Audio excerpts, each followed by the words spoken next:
তো আমরা ভেক্টর অ্যানালিসিসটা আজকে শুরু করবো। তো ভেক্টর অ্যানালিসিসে কি কি আছে দেখ, ভেক্টর অ্যানালিসিসটাকে মূলত দুটো পার্টে ভাগ করা হয়েছে, ঠিক আছে? যার একটা হচ্ছে যে ভেক্টর অ্যালজেব্রা,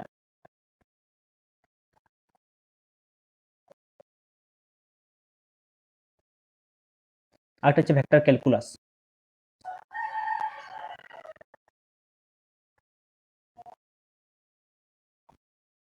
ঠিক আছে, তো ভেক্টর অ্যালজেব্রা সম্পর্কে আমরা পড়েছি, ক্লাস 11-এ পড়েছি ভেক্টর অ্যালজেব্রা সম্পর্কে। জাস্ট ওইটা একটু রিভিশন আছে, দু একটা টপিক্স বাদ দিয়ে। তো ভেক্টর অ্যালজেব্রাতে আমরা মূলত যেটা পড়বো একদম ডাইরেক্ট, সেটা হচ্ছে ডট ক্রস প্রোডাক্ট চ্যাপ্টারটা, ডট অ্যান্ড ক্রস প্রোডাক্ট। শুধু এই চ্যাপ্টারটা পড়লেই হবে, বাকি ওই প্যারালোগ্রাম ল, ট্রিয়াঙ্গেল ল ওগুলার পড়ার দরকার নেই, ওগুলো ছিল ক্লাস 11-এ, ওগুলার নেই syllabus. Dot and cross product syllabus আছে, ভেক্টর অ্যালজেব্রা বলতে এটাই আছে। তো মেন সিলেবাস হচ্ছে আমাদের ভেক্টর ক্যালকুলাস। ভেক্টর ক্যালকুলাসে কি আছে? Vector differentiation.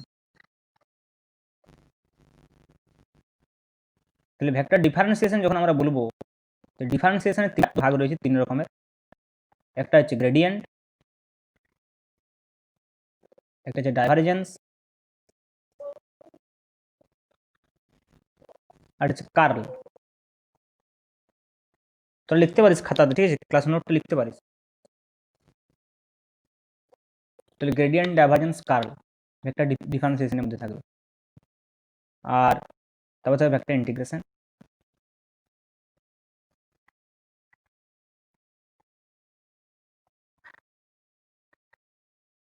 ঠিক আছে?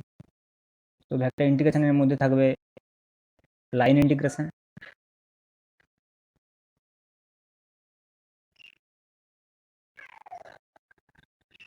আর থাকবে সারফেস ইন্টিগ্রেশন,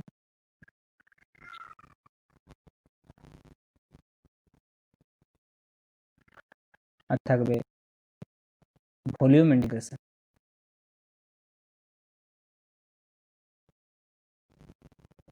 ভলিউম ইন্টিগ্রেশন, ঠিক আছে? আর 3 নম্বর একটা থাকবে চ্যাপ্টার, সেটা হচ্ছে ভেক্টর থিওরাম, ইন্টিগ্রেশন থিওরাম বলতে পারি। ইন্টিগ্রেশন থিওরাম থাকবে কিছু উপপাদ্য, যেমন গ্রিনস থিওরাম,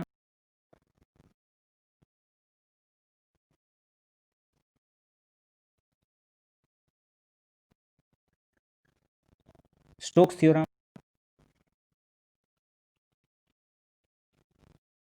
আর 3 নম্বর হচ্ছে গস ডাইভারজেন্স থিওরাম।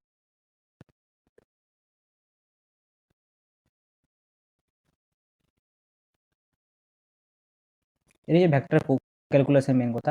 আর এখানে আরেকটা চ্যাপ্টার থাকবে ভেক্টরে, সেটা হচ্ছে কার্ভিলিনিয়ার কোঅর্ডিনেট সিস্টেম, ঠিক আছে? ভেক্টর অ্যালজেব্রা, ভেক্টর ক্যালকুলাস, এখানে একটা সিস্টেম থাকবে যেটার নাম হচ্ছে curvilinear coordinate system. Curvilinear coordinate, এটা হচ্ছে ভেক্টর অ্যানালিসিসের মেন সিলেবাস, ঠিক আছে? যেমন ধর এই সিলেবাসটা সব ইউনিভার্সিটি একই হবে, তুই কোনো ইউনিভার্সিটি এদিক ওদিক পাবি না। এবারে কার্ভিলিনিয়ার কোঅর্ডিনেটটা কোনো ইউনিভার্সিটি সিলেবাসে বেশিতে রাখেনি, কোনো ইউনিভার্সিটি রাখে। এবং তুই জেনে রাখ, এই কার্ভিলিনিয়ার কোঅর্ডিনেট কোনো এক্সামের সিলেবাসে নেই, ঠিক আছে? একমাত্র নেটের সিলেবাসে আছে, সিএসআই এর নেট, নেটের সিলেবাসে এটা আছে কার্ভিলিনিয়ার কোঅর্ডিনেট, কিন্তু বিএসসি লেভেলের কোনো কম্পিটিটিভ এক্সামের সিলেবাসে কার্ভিলিনিয়ার কোঅর্ডিনেট নেই। জ্যাম জেস্টের কথা যদি বলি, জ্যাম জেস্ট টিআইএফআর যদি বলি, এখানে মেন কোয়েশ্চেন হবে এই ভেক্টর ক্যালকুলাস থেকে, গ্রেডিয়েন্ট, ডাইভারজেন্স, কার্ল, আর ভেক্টর ইন্টিগ্রেশন, ভেক্টর থিওরাম থেকে, এগুলো মেনলি আছে। এবার বলি তাহলে এটা এটা এই এই শুধুমাত্র ম্যাথমেটিক্যাল ফিজিক্স, এটা যে ম্যাথমেটিক্যাল ফিজিক্সের একটা পার্ট, ঠিক আছে? ভেক্টর কি না, ম্যাথমেটিক্যাল ফিজিক্স আমাদের যে সেকশনটা রয়েছে, সেই ম্যাথমেটিক্যাল ফিজিক্সের একটা পার্ট। ম্যাথমেটিক্যাল ফিজিক্স, ফিজিক্স একটা পার্ট, ম্যাথমেটিক্যাল ফিজিক্স একটা পার্ট হচ্ছে ভেক্টর, একটা পার্ট পড়বো আমরা বিটা গামা ফাংশন, একটা পার্ট আমরা পড়বো ডিফারেন্সিয়াল ইকুয়েশন, ম্যাট্রিক্স, এগুলো সব পড়বো আস্তে আস্তে। তো ফার্স্ট আমরা ভেক্টর অ্যানালিসিসটা শুরু করেছি। তো এই ম্যাথমেটিক্যাল ফিজিক্সের কেবলমাত্র ভেক্টর অ্যানালিসিসটা পড়ে নিয়ে একটা বই কিনতে হবে, যেটা হচ্ছে এমআর স্পাইজেল। এমআর স্পাইজেল অনলি ভেক্টর অ্যানালিসিসের বই, এমআর স্পাইজেলের। এটা হচ্ছে টাটা ম্যাকগ্রো-হিল পাবলিকেশন, এটা সব থেকে স্ট্যান্ডার্ড বই ধরা হয় ভেক্টর অ্যানালিসিসের, এবং এই বইটাই এক্সারসাইজটি আমরা করব। তো দেখ, তো তোদের কাছে এখন বই নাই, সব থেকে যেটা বড় সমস্যা। কিন্তু অসুবিধা তাতে নাই, তার কারণ হচ্ছে যে আমি আজকে চ্যাপ্টারটা পড়াবো vector dot and cross product, শুধুমাত্র এই চ্যাপ্টারটা পড়াবো, ক্রস প্রোডাক্ট, যেটা তোরা উচ্চ মাধ্যমিকে পড়েছিলি dot product and cross product. শুধু এখানে কি একটু এক্সটেন্ড হবে, ট্রিপল প্রোডাক্টগুলো আছে, scalar triple product, vector triple প্রোডাক্টগুলো আছে, যদি আমি ওগুলো একটু আধটু বলে দিয়েছিলাম 11 সময়। তো যাই হোক ওইগুলো আছে আর dot product and cross product চ্যাপ্টারে, মানে এটা রিভিশন কোর্স ধরতে পারো, রিভিশন চ্যাপ্টার। এখান থেকে বিএসসিতে কোশ্চেন তেমন একটা পড়েনি, কম্পিটিভ যেমন কোশ্চেন তেমন একটা পড়েনি, বাই চান্স এক দুটো কোশ্চেন চলে আসে কোনো বছর, কিন্তু না আসার সম্ভাবনাই বেশি। যাই হোক আমরা রিভিশন চ্যাপ্টার হিসেবে যেহেতু সিলেবাসে আছে এটা পড়বো প্রথম। তো আমি আজকে তোদেরকে এই চ্যাপ্টারটা পড়ানোর পরে আমি এই চ্যাপ্টারটা শুধু এই এমআর স্পাইজেলের যে বইটা আছে তার পিডিএফটা দিয়ে দেবো, শুধুমাত্র এই চ্যাপ্টারটা ডট অ্যান্ড ক্রস প্রোডাক্ট। আর ওটার যে এক্সারসাইজের কোন কোন প্রবলেমগুলো করতে হবে সেগুলো আমি বলে দেবো। তো আজকে আমরা ডট অ্যান্ড ক্রস প্রোডাক্টটা স্টার্ট করবো, ঠিক আছে? তাহলে হেডিং কর ডট প্রোডাক্ট, এগুলো জানিস সবই 11এই পড়েছিস, রিভিশন ক্লাস হতে পারে। ভেক্টর ডট প্রোডাক্ট,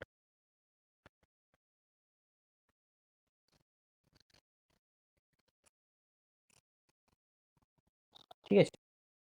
তো ডট প্রোডাক্ট কিভাবে ডিফাইন করা হয় আমরা আগে জানি, যে মনে কর এটা একটা ভেক্টর এ ভেক্টর, এটা একটা ভেক্টর, এদের মধ্যবর্তী যদি থিটা হয় তাহলে আমরা জানি যে এ ডট বি কে যেভাবে ডিফাইন করা হয় সেটা হচ্ছে কি না এ বি কস থিটা, ঠিক আছে? তাহলে এ dot B equal to A B cos theta, এটা হচ্ছে আমাদের ডট প্রোডাক্টের ডেফিনেশন ছিল। এবারে কি ছিল, এই ডট প্রোডাক্ট সম্পর্কে কতগুলো গুরুত্বপূর্ণ পয়েন্ট ছিল, আমাদের প্রপার্টিজ কতগুলো বলতে হবে। তাহলে নেক্সট লিখ properties of dot product.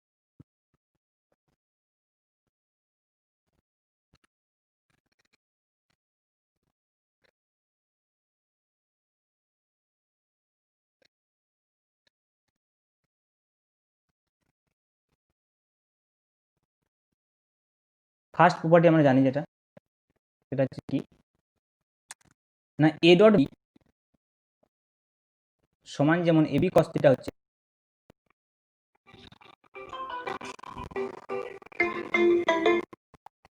Hello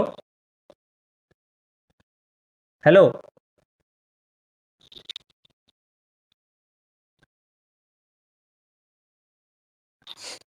তাহলে এ ডট বি সমান যেমন এবি কস থিটা হচ্ছে, তেমনি বলতে পারি যে বি ডট এ সমান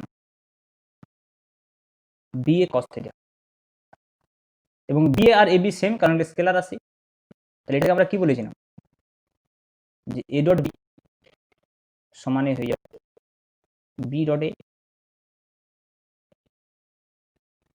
নেক্সট 2 নম্বর আমরা যেটা বলবো সেটা হচ্ছে মনে কর দুটো ভেক্টর যদি সেম ভেক্টর থাকে এ ডট এ, তাহলে এ এর মান ইন্টু এ ইন্টু তাদের মধ্যবর্তী কোণ cos 0, যেটা ছিল এ স্কোয়ার। 3 নম্বর পয়েন্ট আমরা কি বলতে চাইব, যে মনে কর ভেক্টর এ অপর দুটো ভেক্টর বি আর সি এর সঙ্গে ডট প্রোডাক্ট করে রয়েছে, তাহলে আমরা জানি এটা A dot B plus A dot C হয়। এই প্রপার্টিটার একটা নির্দিষ্ট নাম আছে, কি বলা হয় এটাকে ডিস্ট্রিবিউটিভ প্রপার্টি।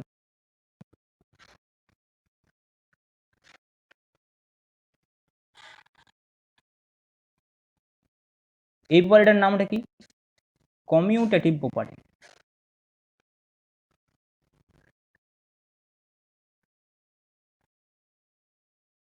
ঠিক আছে? নাম্বার 4, মানে যদি আমরা ইউনিট ভেক্টরগুলোর কথা বলি, আমরা জানি যে এক্স ওয়াই এবং জেড এক্সিস বরাবর X Y and Z axis বরাবর তিনটা ইউনিট ভেক্টর আমরা জানি, আই ক্যাপ, জে ক্যাপ এবং কে ক্যাপ। এদের মধ্যে রিলেশন কি ছিল বল, সেম যদি unit vector I dot I, তার মানে কি হবে এ ডট এ এর মতো, তাহলে এ ইন্টু কস 0, তাই এখানে এ ইন্টু মানে কি আই আর জে এর মান, তাহলে 1 into 1 into cos 0 that is 1। এটা সমানে কি হবে আবার আই ডট জে সমানে কি হয় জে ডট কে, সরি ভুল বললাম, আই ডট আই হলে এটা 1 হবে, একই একটা হতে হবে। তাহলে এটা হবে আই আই, এটা সমানে কি হয় জে ডট জে, এটা সমানে কি হয় কে ডট,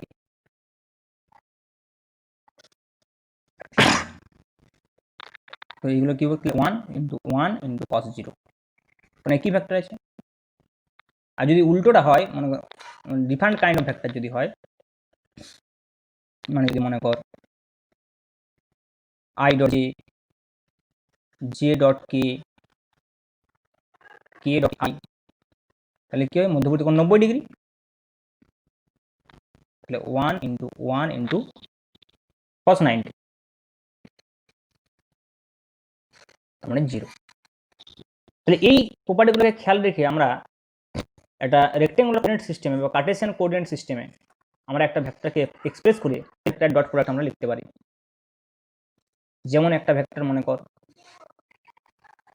এ, যার এক্স বরাবর কম্পোনেন্ট এক্স, কি হবে লিখি X I cap plus A Y J cap plus A Z K cap.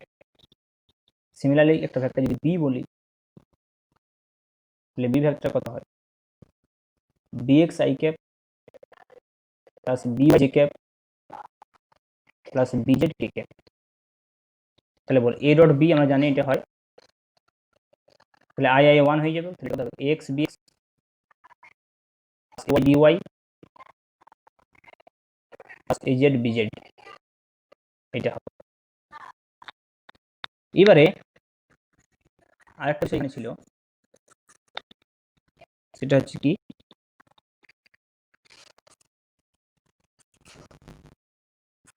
যে আমরা দুটো ভেক্টরের মধ্যবর্তী কোণ নির্ণয় করতে পারি এটা এখান থেকে, যে মনে কর এ ডট বি সমান লিখলাম এ বি cos থিটা, এইখান থেকে আমরা cos থিটা পেতে পারি। cos থিটা সমান কি ছিল A dot divided by A B, A dot B কি লিখতে পারি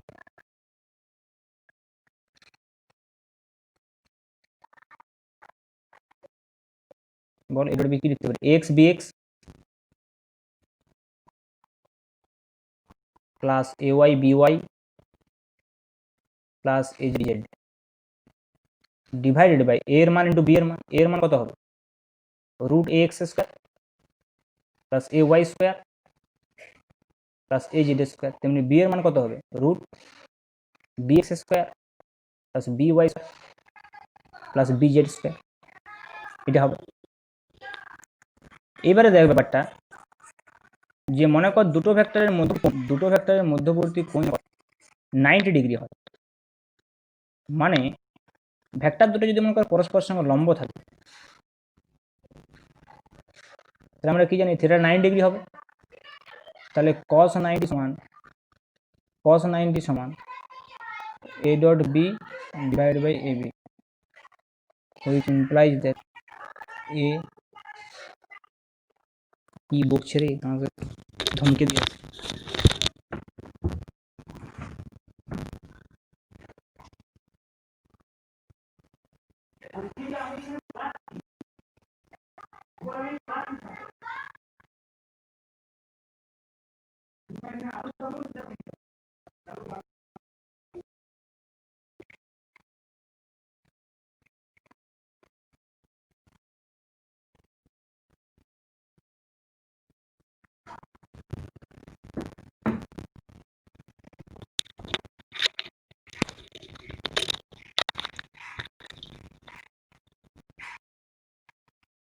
তাহলে যেটা বলছিলাম, তাহলে cos 90 কত হয় cos 90 0 হয়, তাহলে ইকুয়াল টু 0, তার মানে কত হবে a dot B equal to 0। ভেক্টরের মধ্যবর্তী কোণ যদি 90 ডিগ্রি হয়, মানে একটা ভেক্টর পারপেন্ডিকুলার হয়, তাহলে এটা কি কন্ডিশন, পারপেন্ডিকুলার হওয়ার কন্ডিশন, ঠিক আছে। এগুলো তোরা আগেই জানতিস, ক্লাস 11 আমি পড়িয়েছিল সবই। তো নেক্সট প্রপার্টিতে আমরা যাই, 8 নম্বর প্রপার্টিটা। এটাও বোধহয় বলেছিলাম, এই প্রপার্টিটা একটু ইম্পর্টেন্ট গ্র্যাজুয়েশনের ক্ষেত্রে বা বিভিন্ন কম্পিটিটিভ এক্সামের ক্ষেত্রে। কোশ্চেনগুলো এখান থেকে কোশ্চেন আসার সম্ভাবনা অনেক বেশি।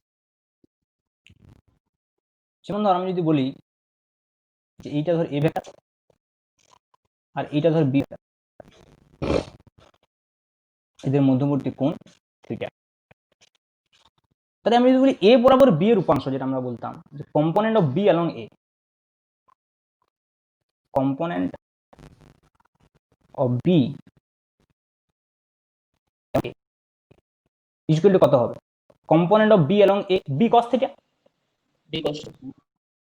B cos theta. Component of b along a হবে বি কস থিটা। এখন এই কম্পোনেন্ট যখন আমি বলছি না, তার মানে এটা ভেক্টর কোয়ান্টিটি, এটাকে বুঝতে হবে। কম্পোনেন্ট মানে হচ্ছে এটা ভেক্টরেরই সবসময় কম্পোনেন্ট হয়। তাহলে সেক্ষেত্রে আমি শুধু বি কস থিটা লিখলে হবে না, আমাকে এর অভিমুখটা বলতে হবে। তাহলে বি কস থিটা মানে কোন বরাবর আছে? এই বরাবর আছে। এই বরাবর অভিমুখ কি দ্বারা প্রকাশ করতে পারি? একক দ্বারা ক্যাপ, যে এ ক্যাপটা হচ্ছে এ ভেক্টরের একক ভেক্টর, তাহলে এ ডিভাইড বাই এ।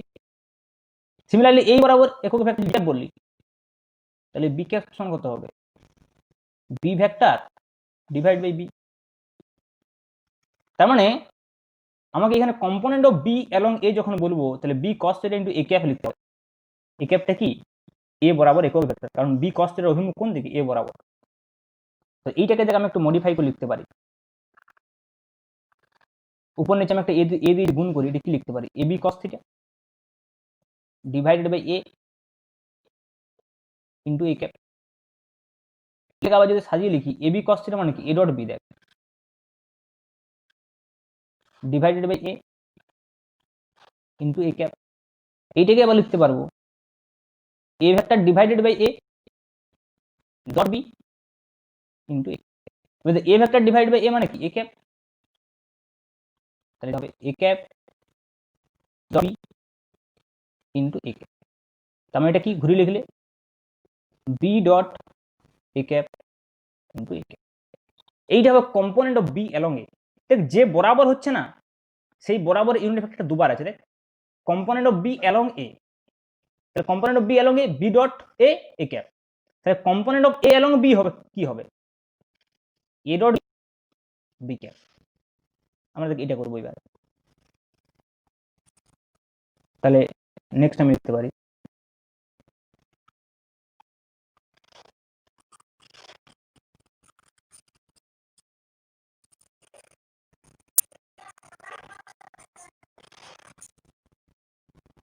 তাহলে হবে নেক্সট যেটা হবে কম্পোনেন্ট অফ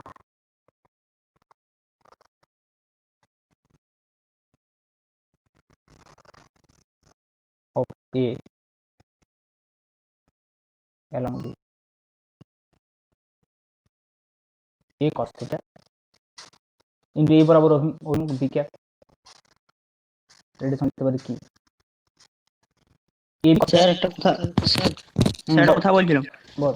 বলছি স্যার, আগের বারে যখন বললেন কম্পোনেন্ট অফ বি অ্যালং এ, ওইটার ক্ষেত্রে ভেক্টর সাইন দেননি, এইবারে ভেক্টর সাইন দিলেন, তাহলে ওটা কি ভেক্টর সাইনটা হবে না? নাই এইটা এইটা এইটা ডাজ নট ম্যাটার, আমরা এইটা আসো। এখানটা আমি কিভাবে রিপ্রেজেন্ট কম্পোনেন্ট অফ এ এবং বি মানে ওটা ভেক্টর যাচ্ছে, ভেক্টর সাইন দিয়ে দিতে পারি। আচ্ছা। হুম। A B cos theta by b লিখতে পারি ইনটু বি ক্যাপ। তাহলে এটা সমান কত হবে? A dot b by b into b cap. তাহলে এ dot b by b into b cap, তার মানে a dot b cap into b cap.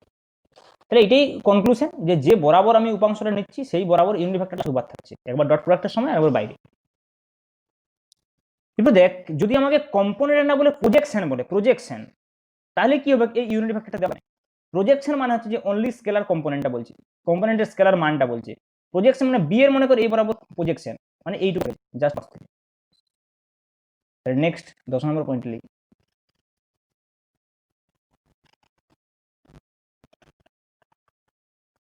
Projection of B এইভাবে যদি বলি,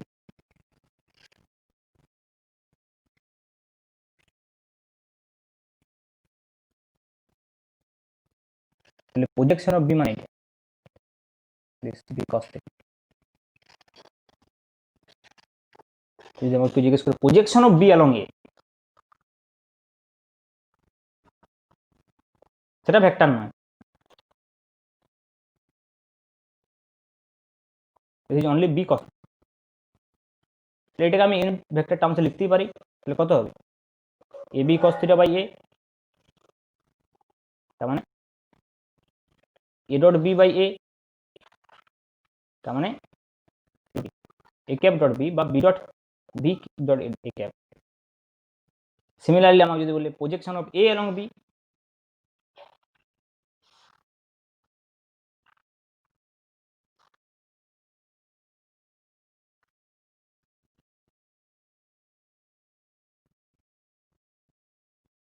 আমি বলবো এ কস থিটা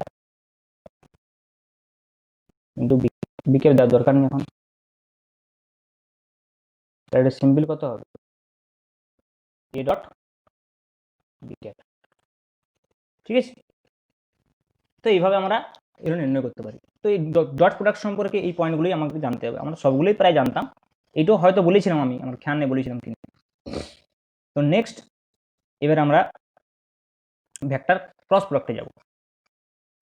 আচ্ছা দেখ, এইগুলো যেগুলো আমরা করছি দুটো ভেক্টরের মধ্যে করছি, এরপরে এটা হয়ে গেলে আমরা তিনটে ভেক্টরের মধ্যে করবো, যেটা ট্রিপল প্রোডাক্ট বলা হবে, সেটাও এরকম দুই প্রকার হবে, ডট আর ক্রস বা স্কেলার ভেক্টর। নেক্সট লিখ ক্রস প্রোডাক্ট।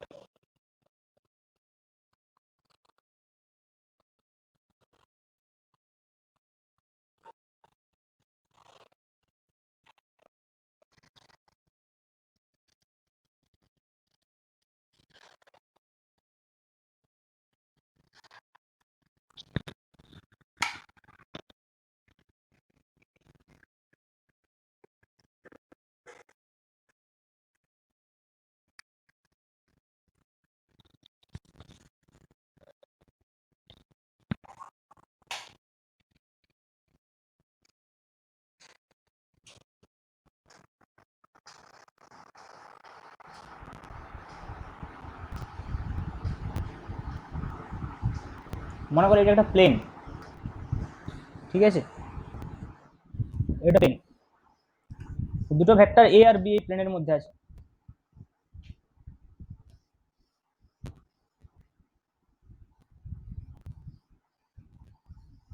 যাদের মধ্যবর্তী কোণ থিটা, তাহলে আমি এ ক্রস বি কে কিভাবে ডিফাইন করেছি,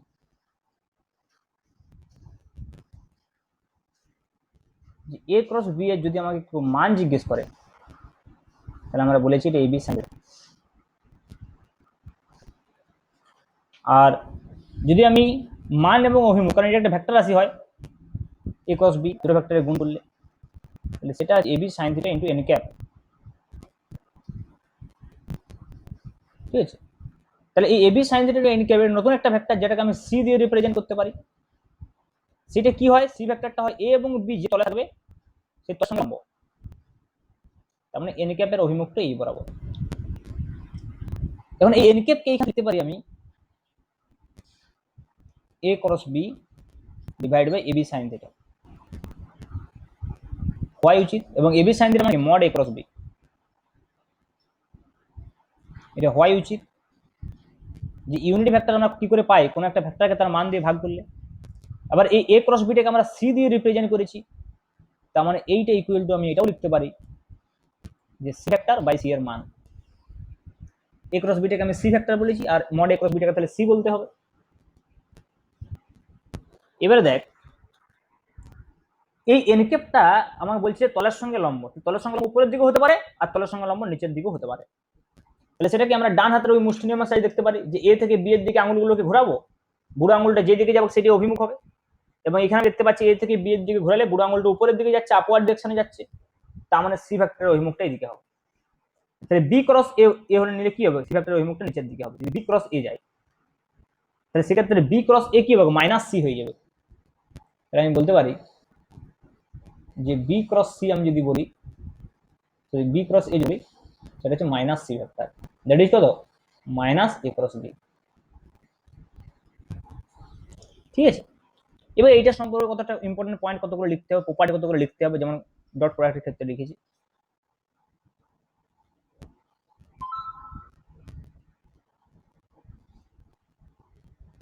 তাহলে এখানে লিখ প্রপার্টিজ অফ ক্রস প্রোডাক্ট।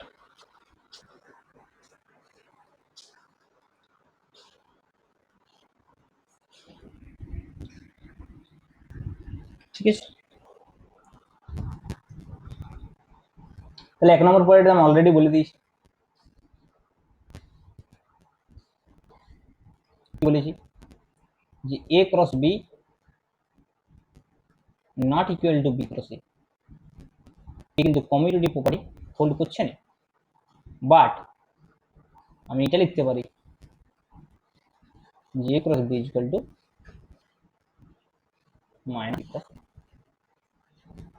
এখানে আরেকটা ইম্পর্টেন্ট বিষয় ছিল যে আমরা কি দেখছি, এ ক্রস বি এর যে মডিউলাস সেটা হচ্ছে এবি সাইন থিটা, ঠিক আছে। তাহলে দেখ এ ক্রস বি এর যে মডিউলাস সেটা হচ্ছে এবি সাইন থিটা। তাই তুই এটা যদি ভেবে দেখ, যদি এটা মনে কর প্যারালাল টু বি ভেক্টর হয়, তার মানে কি থিটা ইকুয়াল টু 0 ডিগ্রি, তার মানে কি মড এ ক্রস 0। তাহলে ক্রস প্রোডাক্ট যদি 0 হয় তার মানে কি বুঝতে হবে, যে দুটো ভেক্টর পরস্পর সঙ্গে প্যারালাল আছে। আচ্ছা, আগের মতো এইখানেও ইউনিটি ভেক্টরগুলোকে আমি ডিফাইন করব সেম ওয়েতে। এটা মনে কর এক্স অ্যাক্সিস, এটা ওয়াই অ্যাক্সিস, এটা জেড অ্যাক্সিস। এদিকে আই ক্যাপ, এদিকে জে ক্যাপ, এদিকে কে ক্যাপ। কি হবে বল, আই ক্রস জে সমান আমরা জানি কে, আচ্ছা J cross K I, K cross I, এটা হয়ে যাবে জে। সিমিলারলি যদি উল্টোটা থাকে তাহলে সেটা মাইনাস হবে, J cross I minus K cross J minus I cross K minus জানে যাবে। তাহলে এইটার উপর ভিত্তি করে আমরা এখন দুটো ভেক্টর ক্রস প্রোডাক্ট নিতে পারি। যে মনে কর একটা ভেক্টর এ কম্পোনেন্ট ফর্মে আছে,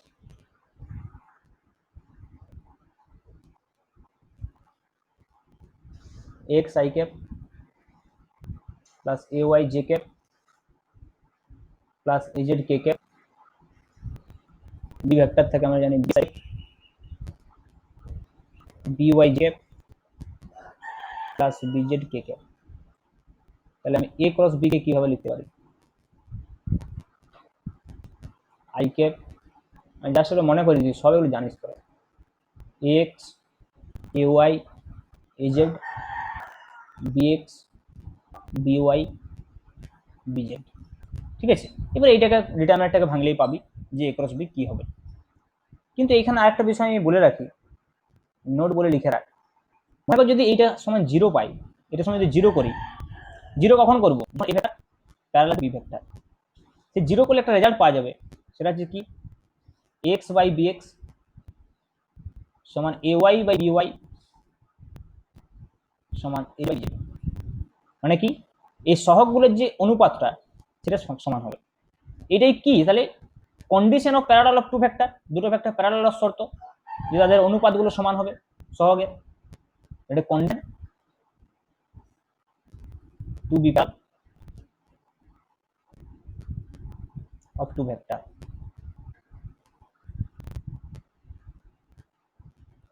প্যারালাল অফ টু ভেক্টর, ঠিক আছে। এখানে আবার দুটো বিষয় ইম্পর্টেন্ট আছে যেটা আমরা এগুলো পড়েছিলাম, যে এরিয়া নির্ণয় করবি, area of triangle and area of parallelogram. এই ক্রস মেথডের একটা অ্যাপ্লিকেশন, যে এরিয়া অফ প্যারালোগ্রাম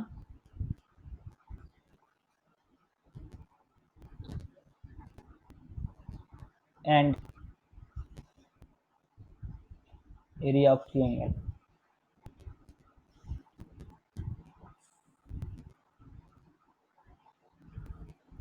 সাপোজ মনে করি একটা প্যারালোগ্রাম,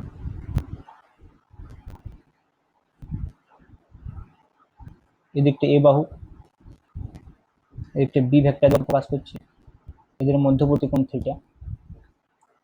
তাহলে মনে করি এখানে যদি আমি একটা পারপেন্ডিকুলার টানি, তাহলে এটা যদি বি হয়, এটা যদি থিটা হয়, এটা কত হবে বি সাইন থিটা। তাহলে এই সামান্তরিকটার এরিয়া কত হবে, যে কোনো একটি বাহুর দৈর্ঘ্য ইন্টু তাদের মধ্যবর্তী লম্ব দূরত্ব। তাহলে এ ইন্টু তাদের মধ্যবর্তী লম্ব দূরত্ব কত বি সাইন থিটা, কত হচ্ছে এ বি সাইন থিটা। তার মানে কত মড এ ক্রস বি। সেটা মড এ ক্রস বিটা আসলে দেখতে পাচ্ছি আমি এই সামান্তরিকটার ক্ষেত্রফল। এটা যদি ত্রিভুজ থাকতো সিম্পল, এটা হাফ দিয়ে গুণ হয়ে যেত। এখান থেকে আমি বলতে পারি যে ত্রিভুজের ক্ষেত্রফল সমান্তরালের ক্ষেত্রফলের অর্ধেক, তাহলে half into mod a cross b. অথবা আমি এখান থেকে বলতে পারি যেটা যদি বি হয়, এটা কত হবে, বি সাইন থিটা। তাহলে এরিয়া কত হবে, হাফ ইন্টু ভূমি ইন্টু উচ্চতা। ভূমি কত এ, ভূমির মান, উচ্চতা কত বি সাইন থিটা। তাহলে সেম আবার half into a b sine theta সমান half into mod a cross b. বুঝা গেল? তো এইটা ছিল ডট আর ক্রস প্রোডাক্ট সম্পর্কে যাবতীয় বিষয়, যেগুলো প্রায় প্রত্যেকটা পয়েন্টে আমরা ক্লাস 11-এ পড়েছি। জাস্ট আমি রিভিশন করালাম আজকে, ঠিক আছে? এবারে কি করতে হবে, এই টপিকসটা থেকে ওই বইটাতে যা যা এক্সাম্পলের অঙ্ক আছে সেগুলো দেখতে হবে এবং এক্সারসাইজে করতে হবে। আমি বলে দিচ্ছি কোন কোন অঙ্কগুলো করতে হবে। তো একটু লিখে নে, আমি পিডিএফটা পাঠাবো, তাহলে তো দাগ নম্বরগুলো লিখে নে যে কোন কোন অঙ্কটা তো দেখবি আপাতত আজকের ক্লাসটার উপর ডিপেন্ড করে।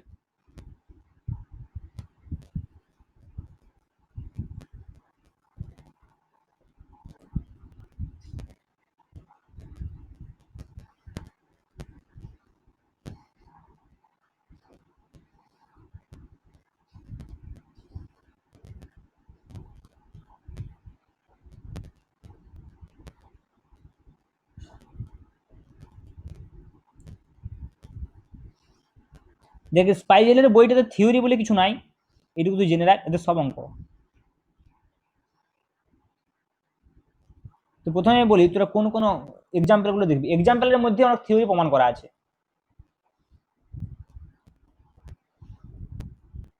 কোন কোন এক্সাম্পলটা দেখবি, দাগ নম্বরটা লিখে নে।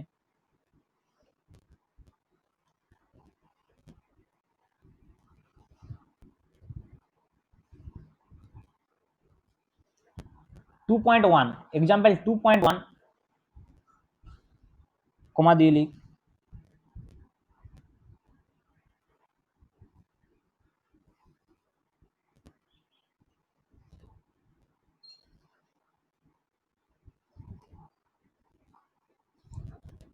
টু পয়েন্ট টু,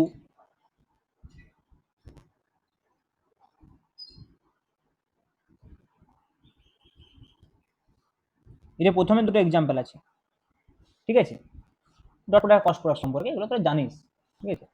তারপরে সলভড এক্সাম্পল দেখবি আলাদা আছে, সলভ এক্সাম্পল বলে আরো পরে আছে।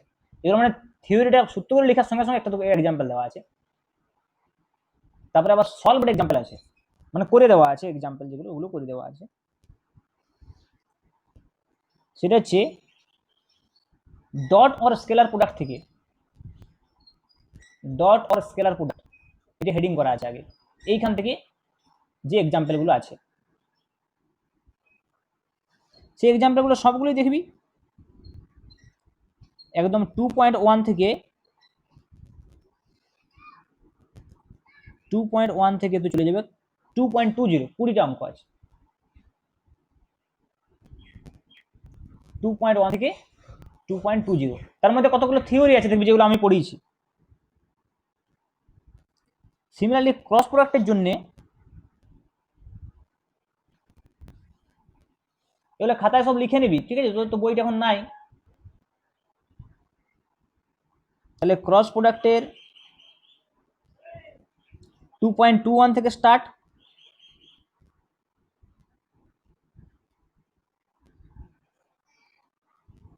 একদম শেষ হবে 2.36,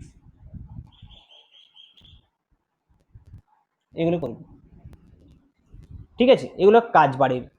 নেক্সট ক্লাস হবে পরশুদিন, মানে শুক্রবার, ফ্রাইডে সেম টাইম 9 PM, শুক্রবার ফ্রাইডে, ঠিক আছে? একই এই টিম লিঙ্কেই হবে। তার আগে এই যে ক্লাসটা আজকেরটা হলো, এটা তোরা গুগল ক্লাসরুমে পেয়ে যাবে। আর পিডিএফটা আমি হোয়াটসঅ্যাপ গ্রুপেই দিয়ে দেবো, কারণ এটা বইয়ের পিডিএফ, তো অসুবিধা নেই।